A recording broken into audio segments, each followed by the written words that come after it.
మరి కర్కాటక రాశి వారికి ఈ డిసెంబర్ మాసంలో గోచార ఫలితాలు అనేవి ఏ విధంగా ఉన్నాయి? కర్కాటక రాశి వాళ్ళకి ఈ మాసం ఏంటంటే కాస్తంత కష్టకాలం అనిపించవచ్చు. ఎందుకంటే వీళ్ళకి అన్నిటికంటే కర్కాటక రాశిలోనే కుజుడు. హ్మ్. ఎప్పుడైతే రాశిలో కుజుడు పాపగ్రహం ఉంటుందో, బలహీనంగా ఉందో ఆ గ్రహం అక్కడ, సో వాళ్ళకి ఏంటంటే అన్‌కంఫర్టబుల్ లైఫ్ వాళ్ళకే అనిపిస్తది. వివాహాలు కానీ, తర్వాత ఉద్యోగస్తులు గానీ, వ్యాపారస్తులు గానీ ఏదైనా సరే ఆనందం, సంతోషాన్ని అనుభవించలేరు వాళ్ళు. ఆ రాశిలో కుజుడు ఉండడం వల్ల. ఏంటంటే ఏదో అన్‌కంఫర్టబుల్‌గా వాళ్ళేదో కష్టపడుతున్నాం. ఎంత కష్టపడుతున్నామో మాకే అర్థం కాదు అనిపిస్తది. ఎందుకంటే ఇక్కడ కర్కాటక రాశిలో కుజుడు, తర్వాత అష్టమ స్థానంలో శని భగవానుడు. ఈ కుజ శనులు ఇద్దరు వీక్షణ. ఈ 2 వీక్షణ ఉండడం వల్ల ఏంటంటే దీనికి అష్టమ శని ఇబ్బందిగా ఉంటుంది కర్కాటక రాశి వాళ్ళకి. అంటే ఆలస్యం, ఆటంకాలు, ఇబ్బందులు. ఇక్కడ కుజుడు ఉండడం వల్ల ఏమవుతుంది? ఆ పని అప్పుడే అయిపోవాలనుకుంటారు. శని భగవానుడు ఏంటి? కర్మకారకుడైన. సో ఆయన ఏం చేస్తాడు? నీ పని అయ్యే వరకు వెయిట్ చేయాలి. నీ టైం వచ్చే వరకు వెయిట్ చేయాలి. ఆ టైంకి నేను ఇస్తానంటారు. కానీ ఇక్కడ కుజుడు ఏంటి? టైంతో సంబంధం ఉండదు. అది అవ్వాలంటే ఆ క్షణం అయిపోవాలనుకుంటారు. దానివల్ల ఏంటంటే వీళ్ళు చాలా అవస్థలు పడ్డాము. కాస్త మాటలు పడ్డాము.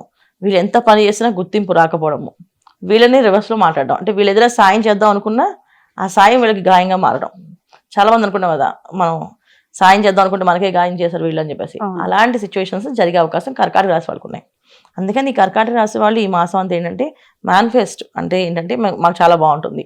మేము చాలా బ్రహ్మాండంగా ఉంటాం అనుకుంటూ ఏదైనా గొడవలు డిస్కషన్స్‌లో మధ్యలో వెళ్ళకుండా, మధ్యవర్తి పని చేయకుండా, ఈ మధ్యవర్తులతో చేసే వ్యాపారం గానీ, మధ్యవర్తిగా ఉండడం గానీ చేసి ఈ రాశి వాళ్ళు ఈ మాసం అది వీళ్ళదే తప్పయిపోతుంది. వీళ్ళదే నిందవుతుందట. అంటే వీళ్ళ వల్లే అదంతా జరిగిందని చెప్పి వీళ్ళనే నిందిస్తారు. అది వీళ్ళు అస్సలు తట్టుకోలేని పరిస్థితి అనమాట వాళ్ళకి. ఎందుకంటే కర్కాటక రాశికి రాశాధిపతి చంద్రుడు కదా! మనఃకారకుడు.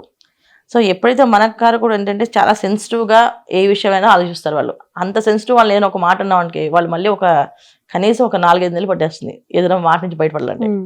అందుకని వీళ్ళు మౌనంగా ఉండడము. ప్రతి విషయంలోని ఇన్వాల్వ్ అవ్వకుండా ఉండడం.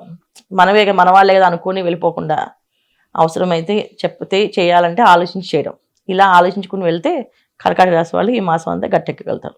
అమ్మ మీరు చెప్పినట్టు కుజుడి వల్ల కష్టతరంగా ఉన్న ఈ కర్కాటక రాశి వారికి ఎటువంటి పరిహారాలు పాటిస్తే మంచిదంటారు?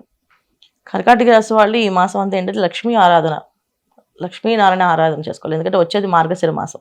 ఈ మార్గశిర మాసం డిసెంబర్ 16 వరకు నుంచి మళ్ళీ ధనుర్మాసం స్టార్ట్ అవుతుంది.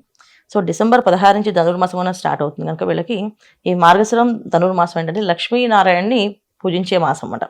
మార్గశిరం అంటే నారాయణని, లక్ష్మీ అమ్మవారిని పూజిస్తాము. ధనుర్మాసం అంటే తిరుప్పావై వింటూ ఉంటాం చక్కగా. గోదా అమ్మవారిది, రంగనాథ స్వామి కళ్యాణాలు ఇవన్నీ కార్యక్రమాలు చూస్తూ ఉంటాం.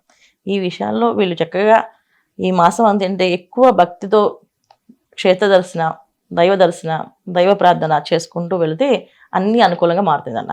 ఇది వీళ్ళు చేసుకోవాల్సిన పరిహారం.